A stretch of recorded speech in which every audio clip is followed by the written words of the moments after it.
Fusarium is a family of diseases, organisms that all have different capabilities and attributes. And so the one that wiped out the Gros Michel is in the same family as the one we're dealing with today, but it is different. And so the Cavendish was able to survive the initial wave of disease that the Gros Michel was not able to.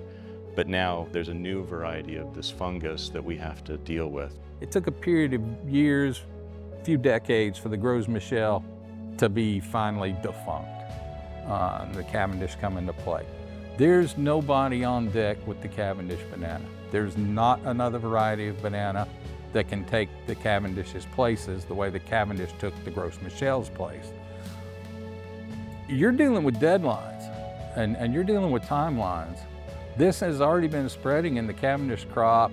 How long has this been problematic in Central America Cavendish plantations? Well, it's been going on in the world for a couple of decades, and so it's been a slow march. It basically took out production acres in the Philippines and Asia. Oh, so this isn't just our hemisphere problem, this is a global problem. This is a global problem. Wow. That's far more advanced in some of those other areas.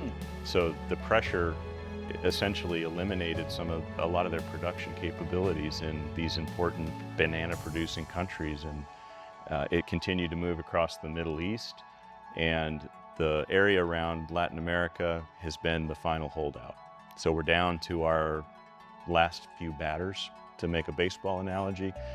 To have the acres we need to produce bananas for the world largely comes from those countries like Costa Rica, Honduras, Ecuador, in those regions. And so what we're seeing now is even in a few of these areas in South America, we're finding the fungus, that it's made its way into some areas, and they're rapidly trying to contain it. They've put in place all these controls. They're doing everything they can to limit the spread and slow it, but it's just that steady progression that you can't control everything. And once it's there, once it's in the soil, it's there.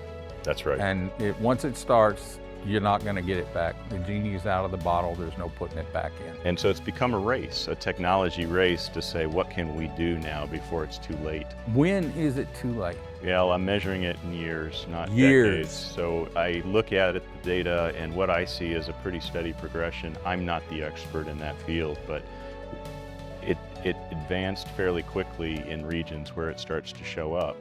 And so I look at it and say, okay, well, if it's there, it's in a lot of places we just haven't found yet.